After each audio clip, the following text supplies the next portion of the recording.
Vamos lá. Vamos falar sobre algumas fontes de energia da Europa, né?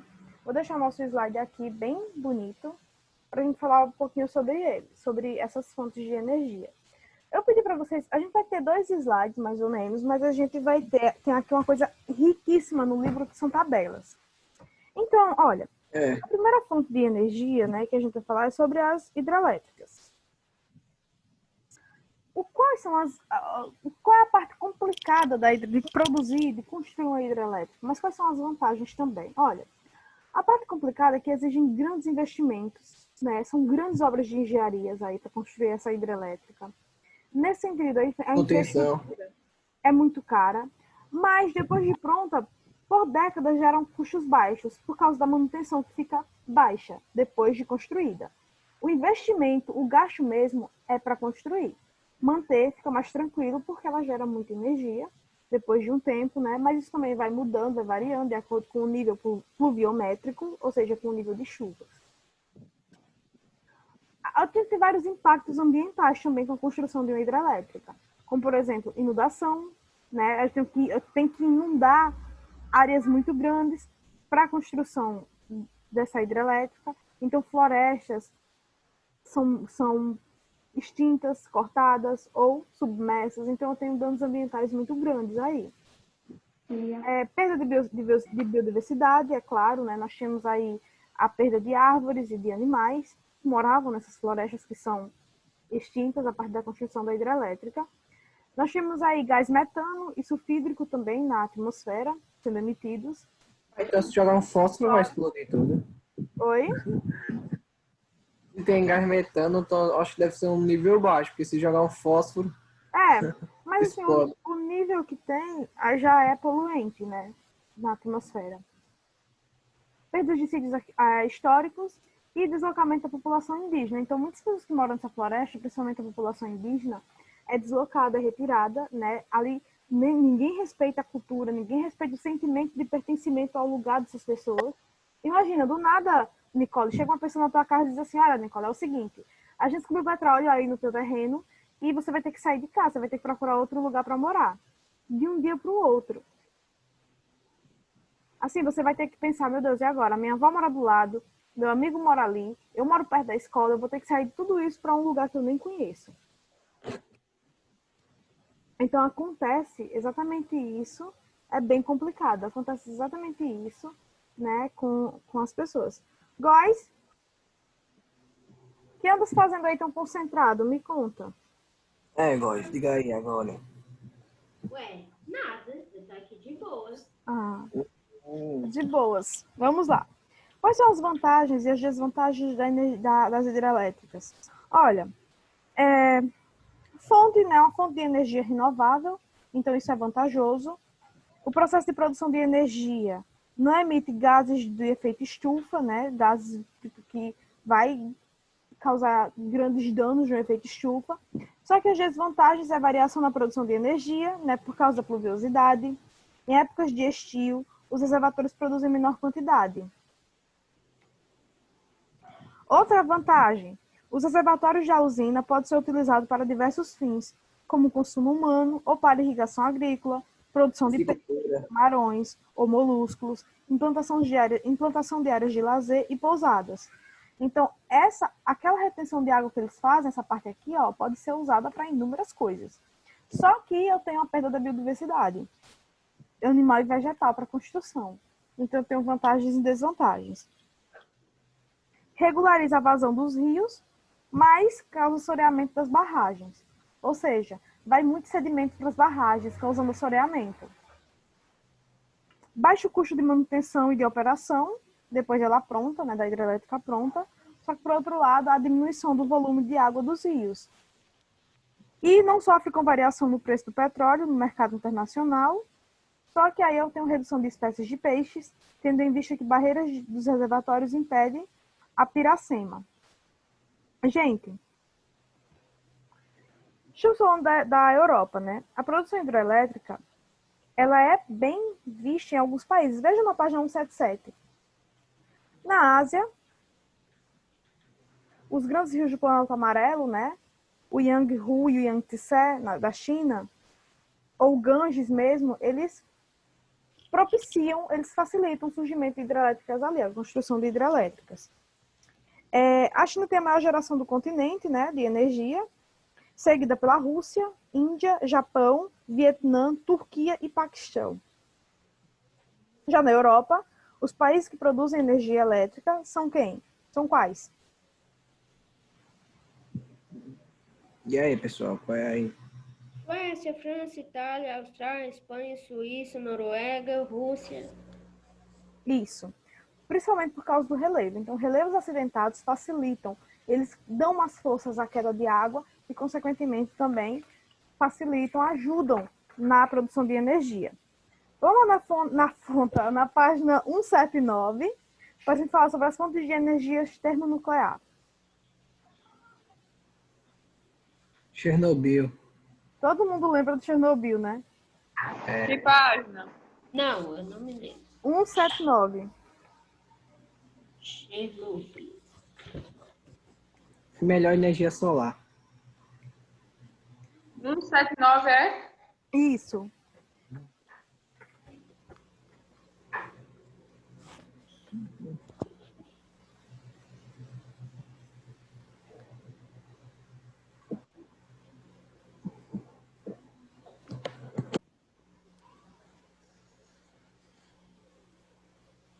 Então, olha, essas fontes são as fontes mais caras de energias obtidas de se produzir a termonuclear, né? Existe um grande cuidado, a manutenção também é cara, e a gente tem como a fonte principal de energia, né, urânio. Plutônio, urânio. Isso. Então, materiais precisam ser enriquecidos, mas que têm grande radioatividade. O que aconteceu em Chernobyl? O gerador 4, eles foram fazer um teste lá de rotina para saber quanto estava gerando. Aí eles desligaram o sistema de segurança desse gerador. Cada gerador tem um sistema e eles desligaram. Aí no que ligou, ele começou a produzir, e como estava com o sistema desligado, não parou de girar. Aí nesse negócio esquentou, passou da temperatura da superfície do Sol e explodiu. Gosto de geografia, né, Luciano? Graças a Deus. Então, exatamente isso. Então, olha, a energia termonuclear ela é obtida, né, a partir de minerais radioativos não renováveis, como urânio, plutônio, né, esses tipos de recursos minerais.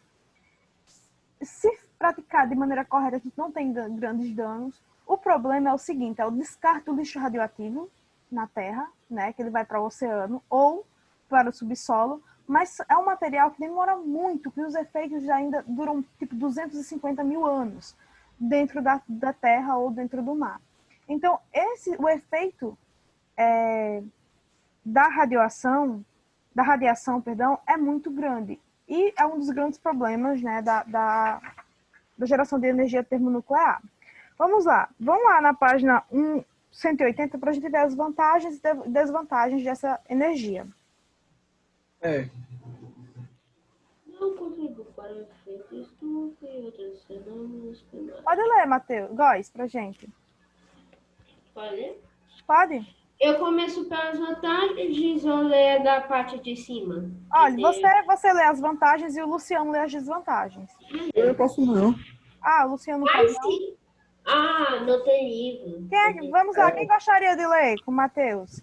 Lê aí com o Matheus aí, ó, vocês aí. Tem. Pode ser quem? Gabi. Gabi, então, olha, o Matheus lê uma vantagem e você lê a desvantagem, tá bom? As vantagens são assim, não contribui para efeito estufa e outros fenômenos climáticos, pois não emite gases como enxofre, nitrogênio, cinzas, dióxido de carbono e entre outros. Agora é a Gabi, com a desvantagem. É de Isso. Entendi. Os resíduos radioativos necessitaram de um depósito por períodos prolongados e profundos na terra. Altos custos. Não, agora é o Ah, Matheus. é de um em um. É um você e um ele, entendeu? Pode ser instalada em áreas reduzidas, quando comparadas com as usinas hidrelétricas. Vai lá, Gabi. Gabi? Altos custos para o isolamento das usinas nucleares desativadas. Em condições normais de funcionamento, não causam maiores prejuízos ao ambiente. Processo de produções de energia mais cara, já conhecido. O urânio é um dos minerais mais abundantes entre os recursos energéticos da Terra. Emissão de radiatividade por milhares de anos de resíduos classificados como de média ou de alta Periculosidade. é isso aí mesmo. O urânio é altamente energético.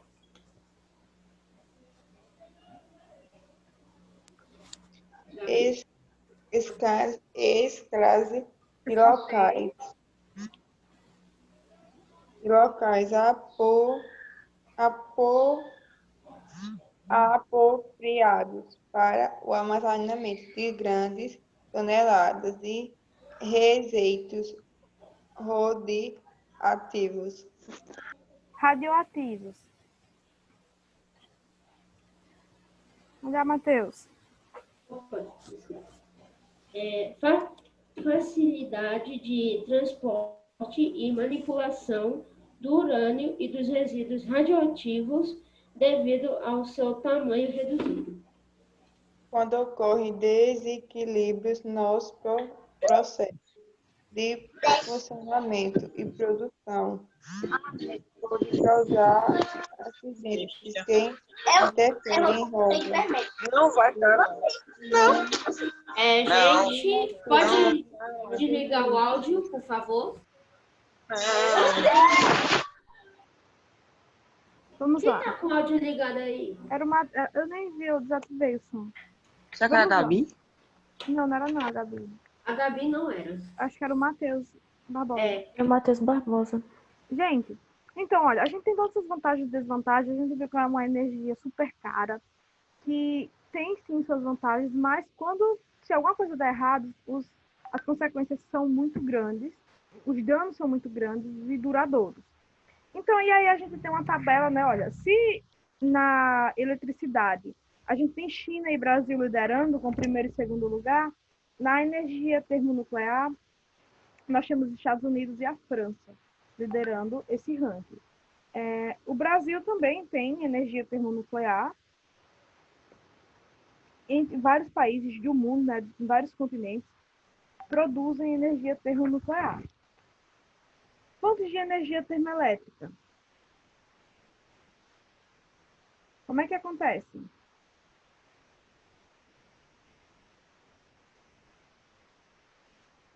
Olha, ela acontece pela queima de resíduos, né, de natureza fóssil, de origem fóssil, não renováveis também. E aí a gente tem um aquecimento, né, da água das caldeiras para geração de vapor. Quais são as vantagens da energia termoelétrica e as desvantagens? Quem vai agora?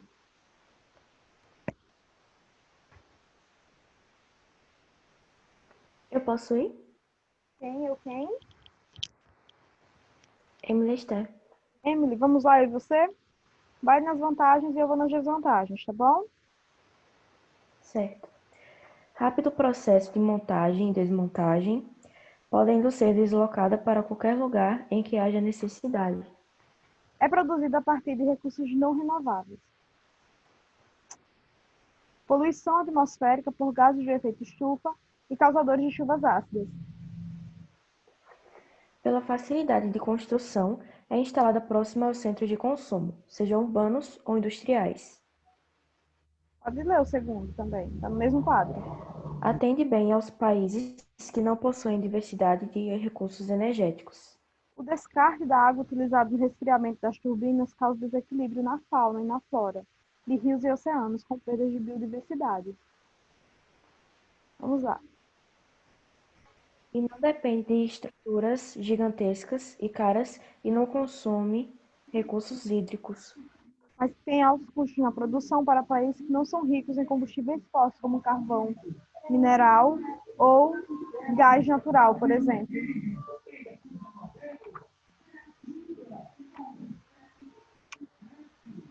Então, gente, a gente falou aí sobre algumas fontes de energias, né, renováveis e não renováveis, mas aí na página 186 a gente tem outras fontes de energia também que podem ser usadas sem grandes danos ambientais como as que a gente falou.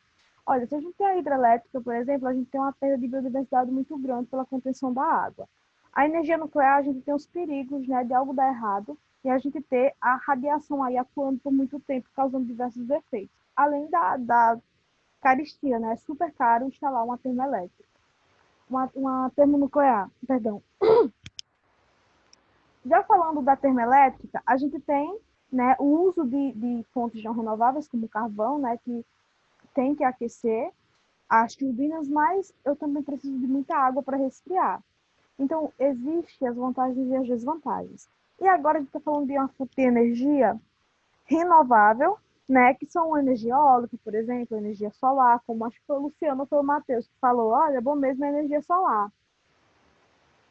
E aí a gente tem algumas fontes de energia já sendo utilizadas pelo mundo, né, principalmente em países bem desenvolvidos, já que também geram custos, como a energia eólica, energia solar, energia geotérmica também, que são utilizadas. Gente, vocês têm alguma dúvida em relação a isso?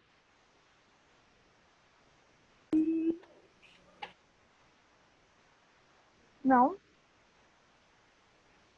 Por enquanto, não. Tá de bom. Tá de boa?